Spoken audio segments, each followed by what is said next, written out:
excited to have this BIOS seminar on Zoom. And my name is Pete Miller, and also online is Maria Dainert, and we both work with BIOS. And as a lot of us know, BIOS, our work brings together athletics and research at the University of Wisconsin. We have some of the best researchers and scholars in the world on our campus. And we also have just a tremendous athletics program. So BIOS brings the two together, and we're trying to find meaningful connections between the two. And today we're really excited to have Dr. Julie Stamm with us to share about her research. The title of her work, as we can see, is The Brain on Youth Sports, and she's going to talk about her research. She's written a great book that a lot of us have read. And Julie, we're just so excited to have you with us, and kind and generous of you to do this. And thank you for joining us, and welcome to BIOS. Thank you so much for having me. I'm very excited to talk with you and share this research on youth sports and how we can better protect the brain in youth sports. So I want to start with talking about exposure and what we mean when we are talking about exposure. And we are talking about both concussions and subconcussive impacts. And we need to define those. So starting with what is a concussion? And most of my talk, I'll talk about kind of repetitive brain trauma in general, but we really need to define what a concussion is as well. When we did our research out at Boston University, so that's where I did my PhD work at the CTE Center there, we always asked our participants, how many concussions have you had? And then we would, they would say 2, 5, whatever number they'd say. And then we give them this definition. So some people have the misconceptions that concussions only occur when you black out after a hit to the head or when the symptoms last for a while. But in reality, a concussion has occurred anytime that you've had a blow to the head that caused you to have symptoms for any amount of time. We give this long list of symptoms and say whenever you have a ding or get your bell rung, that too is a concussion. So this definition is really taking into account that if you have these symptoms, it's because something happened to your brain. It is a little bit more inclusive than other definitions, but it's really getting at that idea that you don't have symptoms without something having happened to your brain. So then after this definition, we would ask, based on that, how many concussions have you had? And the first two studies in the table there are both studies that came out of our research center at Boston University. And in the first, with current and former athletes at all levels of play, 3/4 of them increased their estimate by at least doubled. And I can tell you that in my experience, I've had people say hundreds, even thousands of times, every time I played, this happened to me. So it's really important that we are providing that definition of concussions and kind of getting that baseline. Other studies have also shown, our former NFL players increased their average estimate by 5 times. Studies of Icelandic athletes have shown an increase as well. And even youth and high school athletes have increased their reported concussions after being provided a definition. So anytime we're doing research, pre-participation exams in schools, concussion education, it's really important that we provide a definition and a clear definition, because if we don't, everyone has a different idea of what a concussion is, and they're coming into it with that different baseline based on what they believe a concussion is. So very important to get that definition. But we don't just care about concussions. We used to think that if we didn't have symptoms after a hit, those impacts really weren't meaningful, that they didn't cause any damage to the brain and everything would be fine. But now we're realizing that's not quite the case. These subconcussive impacts are repetitive impacts that are happening on every play in some sports.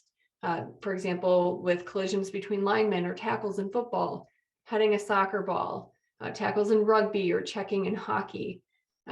These happen with almost every play in some of these sports, but they don't result in concussion symptoms. The research on this has grown substantially really over the last decade or so. When I first started a slide similar to this in presentations, I think I had 4 studies on the slide, and now it just keeps growing and growing and growing. So some studies have looked at athletes at the high school and college level, preseason to postseason, for example, with football, and they've seen differences on a variety of measures, different types of imaging, for example, with diffusion tensor imaging, looking at white matter, looking at chemical levels in the brain, functional MRI, and they see differences pre and post season, even in those who did not sustain a concussion. There are some studies that see differences even over, for example, a session of heading the ball that was maybe 20 headers or a half hour or so of heading. So just one session, there are some studies that have shown differences in the brain and in brain function. Not all studies of brain function have shown significant differences, but it seems that we're able to really compensate well, at least initially. But we are seeing differences just from these repetitive impacts. This has also been shown over a career. So another study out of our research center in Boston showed that with more and more impacts accumulated over a lifetime or a career, the risk of having later life difficulties with things like executive functions, those higher cognitive functions, difficulties with apathy and depression, for example, were increased. That risk was increased in those who had a greater cumulative lifetime impacts. Another long-term consequence of these repetitive impacts is chronic traumatic encephalopathy. So this you might have heard of in the news with former NFL players, for example. This is a disease that was first described in 1928, and it was called dementia pugilistica or punch drunk because it was first described by Harrison Martland in boxers. Really wasn't until the early 2000s when this was first found in the brain of a football player. And since then, it's been diagnosed in the brain of boxers, as well as football players and hockey players, military veterans, soccer players, rugby, Australian rules football players. Really, the brain doesn't know what hits it. It just knows that it's being hit repeatedly. And any source of repetitive brain trauma seems to be possible to lead to this disease. However, that repetitive brain trauma seems to be necessary in most, if not all cases. So there are some cases in the literature that it seems that the individual didn't have a history of repetitive brain trauma, but ended up developing CTE. However, many of these cases either weren't actually CTE, so it looked similar to it, but it was a different disease when viewed by expert neuropathologists, or the history of repetitive brain trauma was found through obituaries or yearbooks, which can be a very valid way to do retrospective studies like this. But somebody's source of repetitive brain trauma may not have actually been in a yearbook or their obituary. For example, my grandfather was studied at our brain bank. He had a history of boxing. He was an amateur boxer, but he didn't do that through school, and that didn't end up in his obituary. So not sure if those cases really didn't have exposure, or if they just didn't have that exposure recorded. But the vast majority of cases have had a history of repetitive brain trauma. So it definitely seems to be a very significant risk factor, if not necessary, for the development of CTE. CTE is a tauopathy. So this protein tau in the brain essentially becomes toxic and misfolded. It's similar to Alzheimer's disease in that way, but it is a distinct disease. And the symptoms often fall in the cognitive, mood, and behavioral domains, sometimes motor as well. And CTE could be its whole own talk on itself.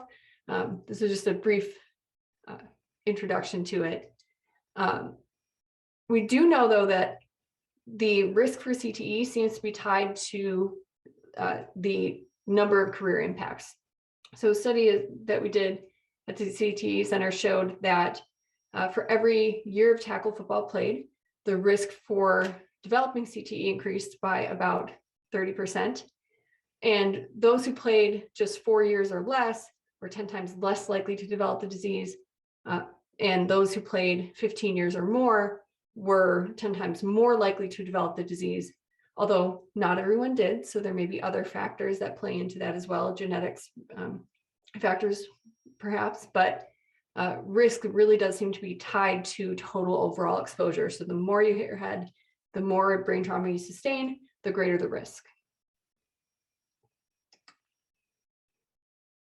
I also want to say that CTE is not just a disease of former professional athletes.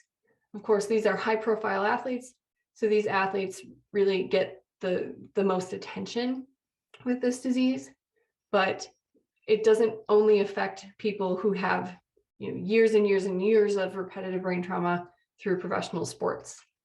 This is Owen Thomas. He was a football player at Penn, 21 years old. He had no history of diagnosed concussions. It doesn't mean he didn't have one, of course.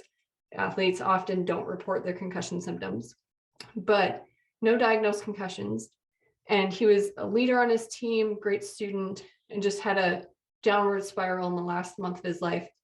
And he hung himself in his college dorm room. And this is what was found in his brain. And that doesn't seem like a lot of disease, but these dark spots, the tau that you're seeing here that's been misfolded and toxic, we really shouldn't see that in the brain of a 65-year-old. And there's no way to know that this contributed to his death in any way. It's not likely enough disease that it really did, but it really shouldn't be there. It definitely shouldn't be there in someone that young. And this is the brain of an 18-year-old high school multi-sport athlete who did have a history of concussions in football. And yeah, just 18 years old, and we're already starting to see signatures of CTE. We don't know if this would have maybe not progressed had they stopped playing contact sports, or if there's some threshold we have to meet for it to truly progress. There's a lot we don't know about this disease. We can only diagnose it post-mortem at this time, so we're not able to follow it, its course throughout life using any imaging. There's a lot of research going into that though, but we have a lot to learn. So I'm really interested in what are the long-term consequences of these repetitive head impacts and this repetitive brain trauma occurring during critical periods of brain development. What happens when our kids are hitting their heads over and over again in sports? We know that children and adolescents tend to have prolonged recovery from concussions compared to adults, and they're more likely to have worse outcomes compared to adults. And we know that youth football players can hit their heads hundreds of times in just a short Pop Warner season. In one study, it was an average of about 240. Some studies have a little more, a little less than that.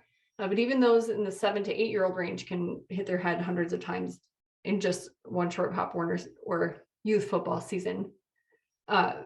We should say that youth football season is generally shorter than a high school or college season, but the number of impacts that happen per session, so per game or practice, are actually pretty similar to college or high school games.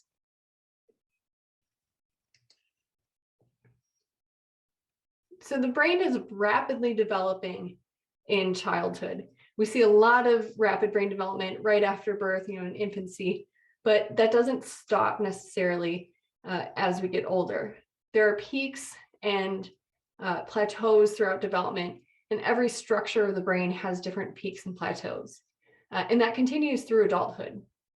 In childhood, though, that age kind of 8 to 12, right around that range, sees a lot of different peaks. So we see peaks in myelination rate, laying down myelin around our axons. That myelin helps increase the speed of transmission of our signals. We see peaks in cerebral blood flow to help support this development, peaks in cortical thickness, in the volume of certain structures in the brain. So there's a lot happening over this 8 to 12 range when kids are often starting in youth sports. We also know that these peaks in development can be windows of vulnerability. They can be windows of opportunity. So some studies have shown that the onset of music training early in life, or early onset of ballet dancing, for example, were associated with differences in specific brain regions. And it's not necessarily that it was specific to ballet or specific to music, but for ballet, for example, just the motor skills involved in movement that's involved in the dancing. So not necessarily doing a specific movement, but the motor skills developed through dance and the dexterity developed in many types of music training, for example. We can become better at that if we practice those motor skills early. There's also research that shows that exposure to, for example, physical or sexual abuse at specific times in development, specific ages, have specific outcomes in different structures. So when that abuse happened in those ages 9 to 10, it specifically affected the corpus callosum, connecting the right and left hemispheres of the brain, because that structure is going through a rapid time of development in that 9 to 10 range. But the hippocampus involved in memory was more likely to be affected if that abuse happened in the 11 to 13 range, because that structure is going through a peak at that time.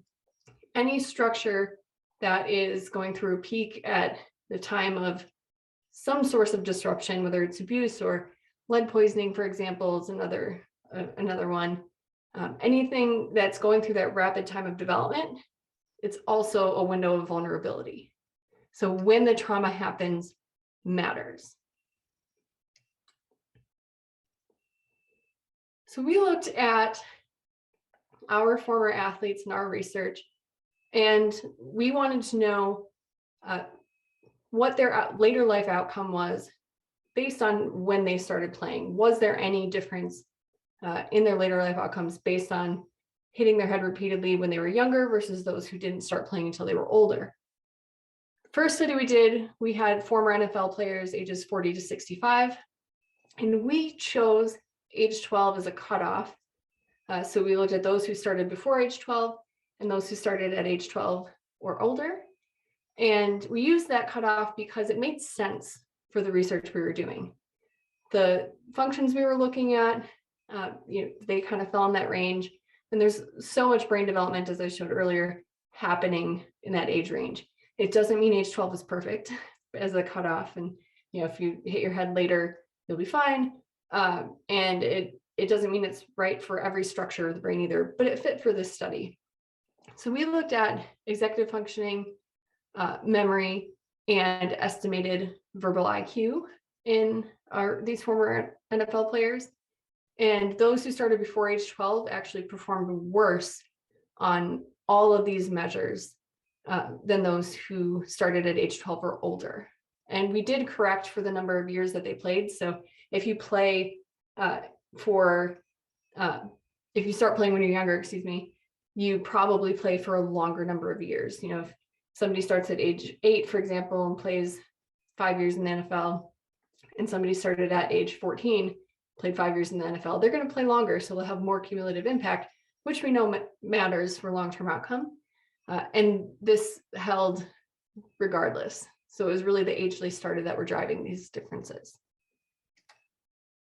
We also looked at former football players who played either at the high school, college, or professional level. And it was relatively evenly distributed. So a few more college players and professional players, a few less high school, but it was pretty close between groups. And again, those who started playing before age 12 reported 2 times greater odds of having difficulty with depression, apathy, and executive dysfunction. So difficulties with those higher cognitive processes. And those who started playing before age 12 were also 2 to 3 times more likely to have clinically meaningful depression or apathy. So levels that would be concerning to a doctor. And again, the number of years they played did not affect this. And there was no interaction between the level of play. I think that's a really important point too. So even if they just played through high school, or if they played all the way through the professional level, what was driving these differences was the age that they started playing and having played at a younger age. Then we wanted to look at the brain itself. So what was happening in the brain So we started with the corpus callosum because this is a structure that's often damaged with concussions or repetitive brain trauma. And we saw differences in the portion of the brain more anterior towards the front of the brain in a measure of integrity of this white matter pathway. So this is a pathway connecting the right and left hemispheres or right and left sides of the brain. And those who started before age 12 had worse integrity of this pathway in those portions towards the front of the brain. They were worse off if they started playing younger.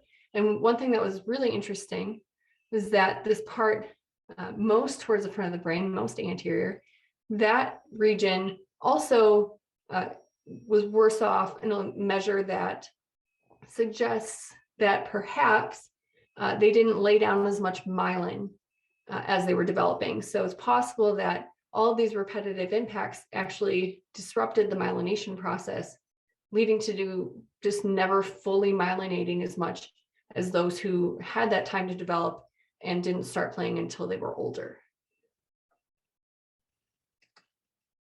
We've also done other studies with the imaging. So we saw differences where those who started playing at a younger age had a smaller thalamus in the brain. So this is a structure that's a major relay station in the brain with a lot of connections.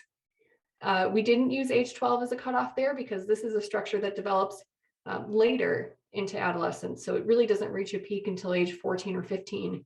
So age 12 didn't make sense. But we did find that those who started younger had a smaller thalamus, and those who started older, the younger they started, the smaller it was. And we also saw differences in the thickness of the cortex, or that outer layer of the brain, in those who started at a younger age. What about CTE? Does playing younger increase the risk for getting CTE? And the answer seems to be no.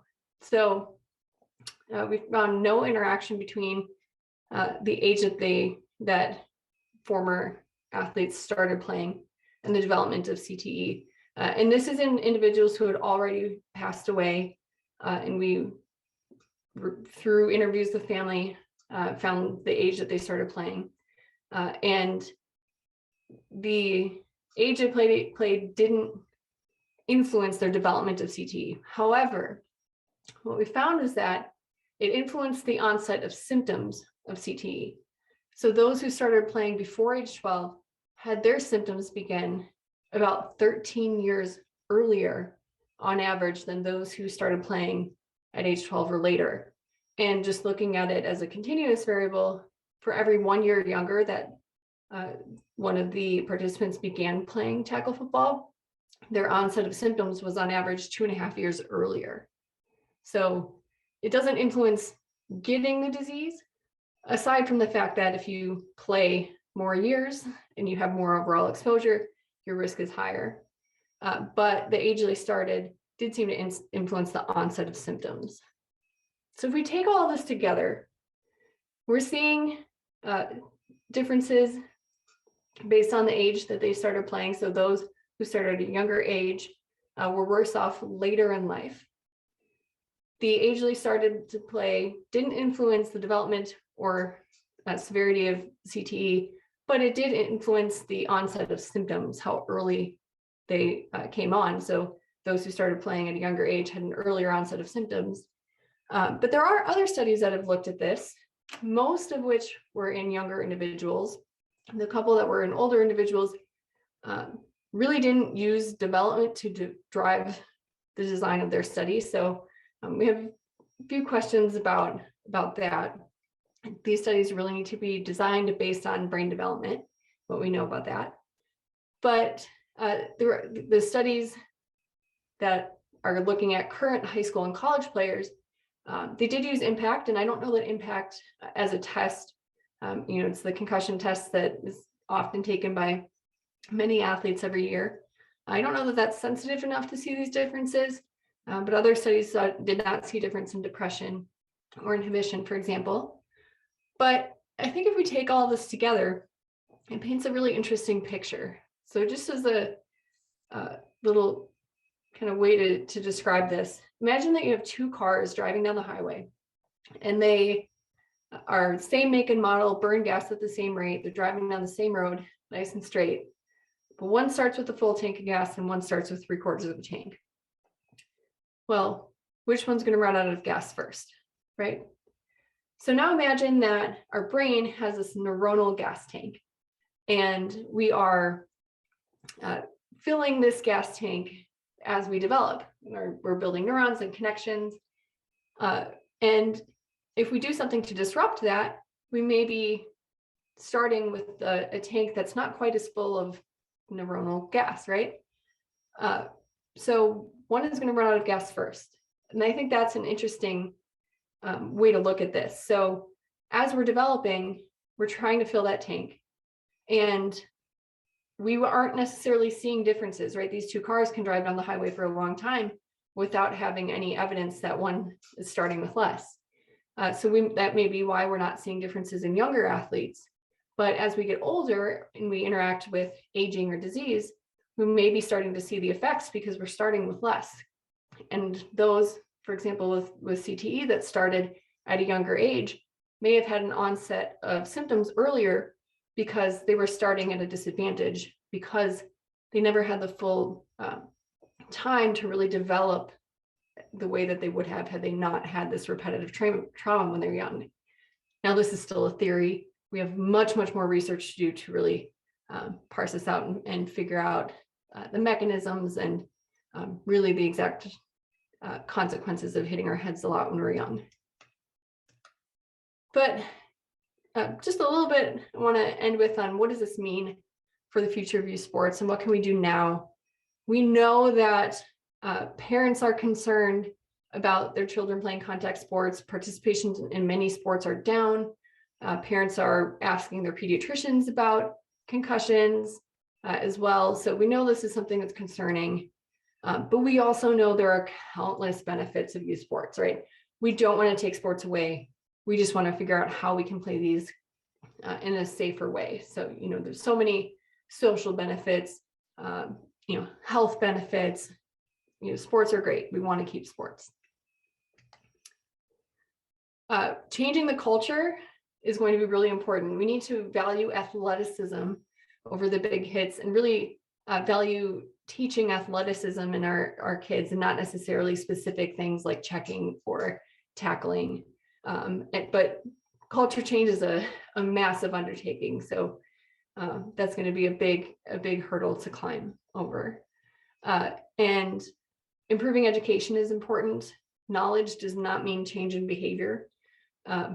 We need effective and engaging concussion education and education about repetitive impacts. We also need to enforce laws, not just concussion laws, but also laws about contact time in practice. Some places do a great job of following them, some not so much. So we really need to make sure that's happening. But ultimately, eliminating these repetitive impacts at the youth level and really minimizing them at the higher levels is key. If we minimize these impacts at the higher levels and eliminate them at the young levels, not only are we giving the brain time to develop, but we're also decreasing lifetime impacts, which decreases the risk for CTE and other long-term symptoms of that. Sometimes there's pushback with this, but checking has been banned in hockey below age 13 for almost around a decade now, and participation in the sport is up, and the athletes still enjoy playing, right? So that's been very successful. Injury risk is also way down as well, and the number of concussions is down. Heading has also been banned below age 11 and limited before age 13 in soccer, and the sport is still doing very well. There have been attempts to ban tackling before a certain age, but those legislative attempts have not gone through. There are some benefits that we've seen from limiting full contact practice, particularly at older levels, but it's still, especially at young levels, they're still sustaining impacts. So we really need to do what we can to limit that and eliminate them at the young level. And also team culture matters. So even if we have reduced impacts, some studies have shown that certain teams will just pack all the impacts into a shorter amount of time. And in some cases that led to more impacts over the season. So it's important that we really make sure the culture is valuing that health and reducing impacts. There have been some improvements with things like heads-up football and helmetless tackling, but really it's pretty limited. And some of the research kind of, it was reported in the news before the published papers came out, and what was really published on it wasn't quite as good as it originally had sounded. So, it hasn't been shown to be as effective as I think we've hoped it would be. There are great benefits to, parts of heads-up football. I just don't think we can rely on it as being enough to really solve the problem. And there's a lot of pushback, as I said, some people say kids won't want to tackle or won't want to play if they can't tackle, particularly in football. But we just know that hasn't been the case in hockey. When they eliminated checking, kids still enjoyed playing. I hear people say it will ruin the game, but football many years ago, decades ago, didn't have a forward pass. And people said when the forward pass was implemented that it was going to ruin the game. Now, could you even imagine football without Tom Brady and quarterbacks and all that today? Of course not, right? And many other things like talent predictions low at young ages. Developing athletes will be really important, more important than developing specifically how to tackle. You can learn that later. There's no increased risk of injury later if you start tackling at an older age. So there are a lot of myths out there, but they're just not supported by data. Right. So as you mentioned, I have a book on this. You can see the title there, and you can see how to contact me on the website or social media. And yeah, I'm happy to take any questions. Julie, thank you so much. This is really fascinating work, and I just want to put an extra plug in for your book. That I've read it and we've shared it with folks, and it's just really, really good. It's written so well for people like me who don't understand all the science necessarily so deeply in a lot of research I read, but you've really done it in such a way that's engaging and that I can make sense of. So thank you, and congratulations on your book. I do wonder if maybe I could ask one question, then Maria, if you have one, and then we'll wrap it up. But I wonder about this idea of culture change that you talk about, in that it seems like the science, there's this really growing body of work. You showed that one slide that was kind of jarring with all the articles on top of each other, more and more and more and more articles. But the culture change is really tough, as you said. And I wonder about the role of coaches in this. And the obvious thing to me is that coaches can, at youth football, can kind of limit hitting in their practices and that kind of thing. But do you see a broader kind of social role for coaches, whether at the youth role or, I'm sorry, at the youth level, or even like things that high school or college coaches can do to kind of be culture changers?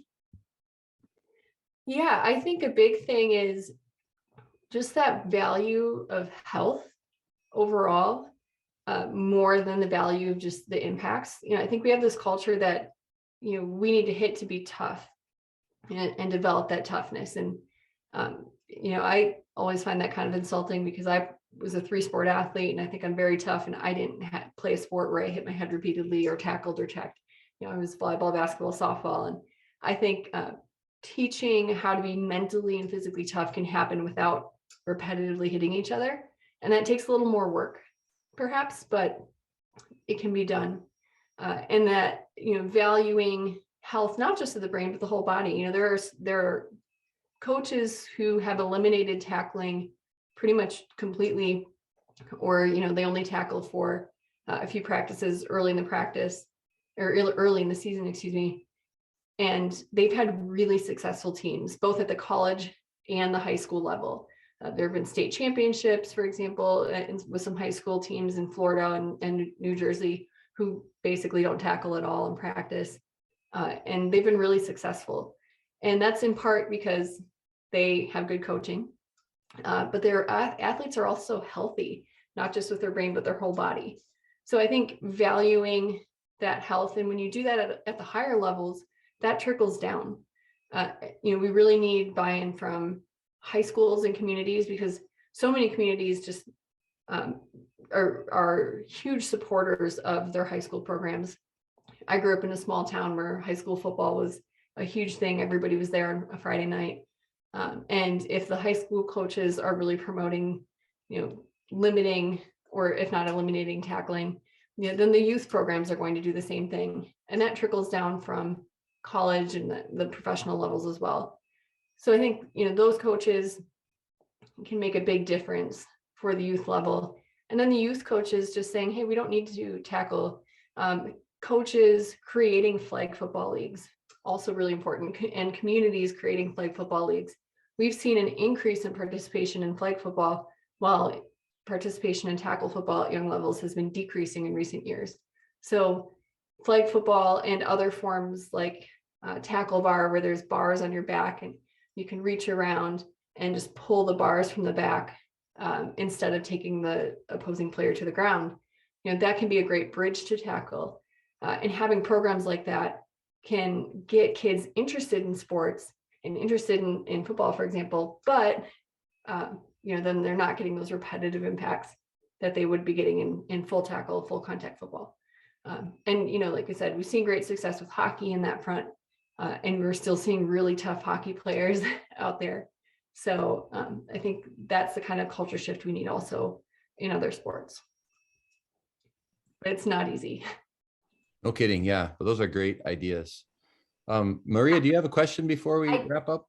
I do. I just have, I guess, one kind of question, and I'll echo Pete here. Thank you so much, Dr. Stamm, for joining us and sharing this not only fascinating, but really important work. And so I guess to tailor maybe off of that, I'm kind of thinking like big picture, how do you want to move your research forward, as in like, what are the next big things that you hope to study?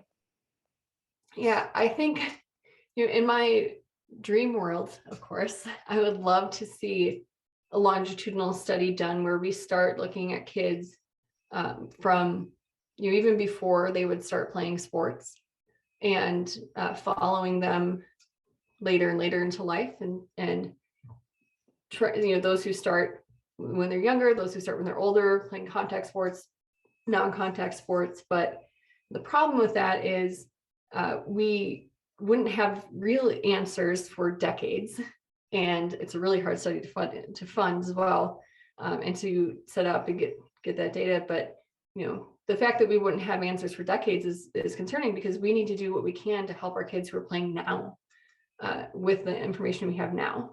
So while that would be a great study to do, and it really should be done, more immediately, I think we need to look at more former athletes in a greater variety of sports. We need to look at them based on when they started playing, with different structures of the brain too, and different functions, really driven by development of those structures and functions. That's something that's been done a little bit, but we really need to do more of that. And most of the research has either been with current high school or college athletes, or individuals who are quite a bit older.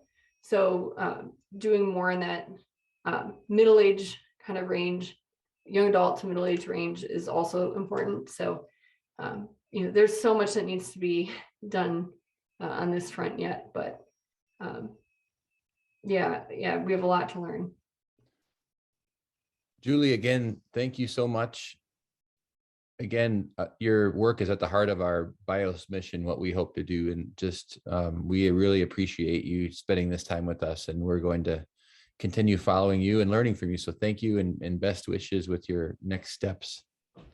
Thank you so much. And I just want to add that every kid should have the opportunity to play sports, and we don't want to get rid of these sports.